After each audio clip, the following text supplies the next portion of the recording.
everyone, this is Margaret Manning with 60 and Me. This is the place where women over 60 come to be inspired. My guest today is Julie Dargan. Julie is a nurse, a naturopath, and she helps women to deal with their postmenopausal bodies. Hi Julie, welcome to the show. Thanks Margaret, thanks for having me. Thank you for being here. We have a lot of questions for you, and this particular topic I'd like to discuss with you is of interest to women really starting in their 50s through their 60s, and that is the impact on the body of menopause, and particularly symptoms like vaginal dryness. Now, can you talk to us about this phenomenon, why it happens, and some tips for dealing with it? Yep. More is one that does hit the woman later in the menopause years.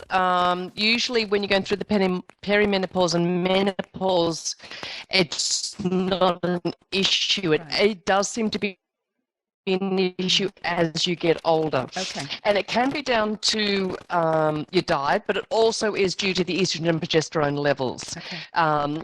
The decrease of estrogen and progesterone, the uterus isn't being lubricated as much. For some women, they're not having as much sex, so you need to get a good blood flow to the vagina, and that helps to keep it lubricated and well. So it's a catch-22. The sex hurts, so they don't have it. Yet, it can be due to not using it per se, it creates it as well. Well, this is actually sorry.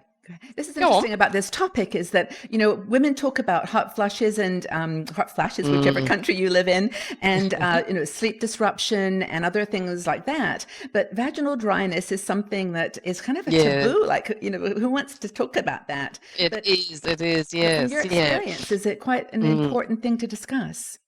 It is a very important thing because it's not only to do with the sex as well, because it also you can lead you to more urinary tract infections, and for some women just walking it can be excruciating painful. The whole dryness, they feel like everything everywhere is drying up. So it's not only their vagina, but also the mouth and the nose. Everywhere they feel is just drying up. And so tell me again why that is. You said it's estrogen levels again.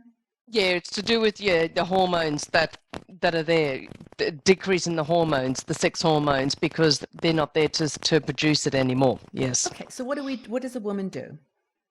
A good way is to increase your omega oils. So that would be where plenty of avocados, plenty of almonds, a little bit of it in that. And salmon? I understand they've got omega oils. Salmon, yes, salmon's a great one. Sardines, especially tin sardines. Oh, okay. And olives is a great way of getting it. Okay. For some, and coconut oil, taking a teaspoon of coconut oil every day is excellent, and because it's a medium chain triglyceride, so that's also excellent. I should have said it before. Helps with the fat stores. It actually helps to create your metabolism, to keep the metabolism going. Okay. So that's where that's helpful. Okay. And also applying the coconut oil onto the vaginal area, especially before sex, is excellent. That helps to really lubricate that as well. So you're using it at both ends. A moisturizer for the face. I think coconut oil is a magical thing. You can use it for everything. I mean, I have a big jar that I use for cooking, for my face. It's great. Yes. And that's a very inexpensive and it's non-chemical. Yes. Yeah. Okay. So I think that that many women experience this. Let's talk about it from a sexuality perspective. And I think you mentioned before that obviously if you keep active sexually, even if it's just manual, you just do it yourself. That keeps the blood flowing to your body and to the area. Because it's either use it or lose it. Yeah. So because you need to get the blood flowing to the area to keep it natural and moist. Another thing would be the panties that you wear, to make sure they're not synthetic. That really plays a big part, like cotton underwear, and to make sure you've got an area, air circulating into the area, not tight clothes or things like that, and to make sure you've plenty of fresh air. Sunshine, vitamin D is actually one of the best things as well. So, and as we age, it's another thing that we're not doing. We're not getting out there. We're not getting enough sunshine. We're not exposing our body enough. I mean, we're covering up our faces, which is great because you don't want the wrinkles anyway. Right. But you do need a little bit of sunshine onto your, expose the arms, expose a little bit of the leg. I like to get out every day, especially in the summer, to get more vitamin D. So that's a great help as well. And, no one's looking at us anymore. It doesn't really matter. Some people think, oh, my legs have got veins on them, or I don't want to do this. Who cares? And this is one of our things about our 60 and Me community, is that we are kind of getting to the point where, we obviously want to look nice and we want to, not scare anybody, but, it doesn't matter. It's really okay. The body is aging. You just have to learn to accept it and go with it gracefully. That's for sure. Yes. Well, who's at risk for this? I mean, are there women that are more likely to have this problem, or this not problem, but this? No. Well, I suppose it would be anyone who doesn't eat properly. I do find it when they just don't eat enough essential oils in their body.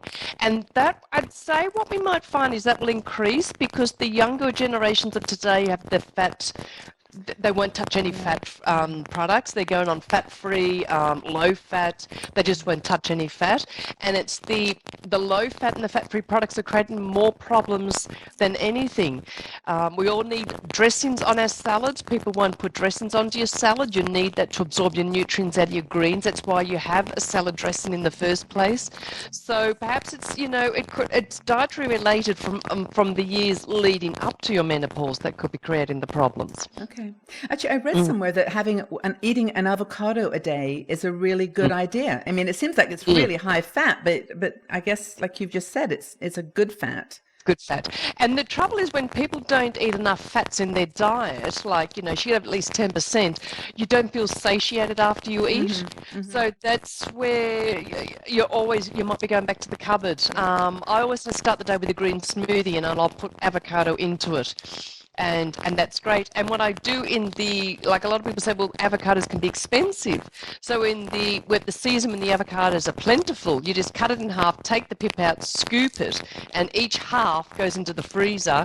And I build those up. So then I've got a good plentiful supply in the winter of my nice fresh avocados into my smoothie. I didn't know that avocados could be frozen. And they keep all their nutrients inside of them as well. Yes. Wow, that's a really, if we have one tip in this video, that is it. Because avocados right now are very inexpensive and, well, not very, but they're inexpensive compared to winter. Yes. And of course, you're in Australia. I've forgotten to say that you're in Melbourne, so you've got a different rhythm. Yes, exactly, yeah.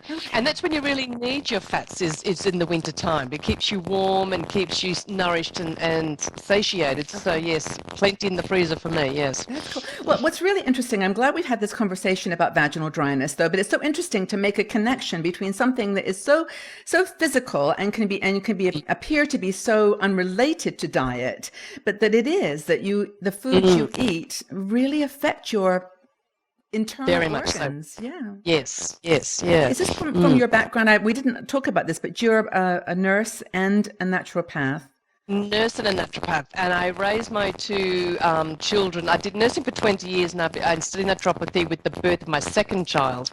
And they're both 12, one's 12 and one's 14, and they've never had an antibiotic in their life. Yeah, so whenever they were sick, it was always just with herbs, with nutrition, and they got sick. They've had croup, one son had whooping cough, so I've really been diligent and worked with them. So if you work with diet, I'm not saying that antibiotics aren't the answer. They're definitely there when you need them. But I think a lot of people don't do anything beforehand. They don't do, well, what can I do?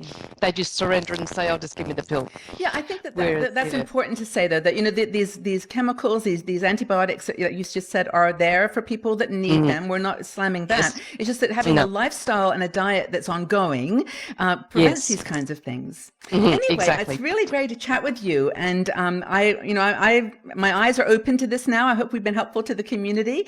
And we'll leave you details of your website, which is, you're the Menopause Whisperer.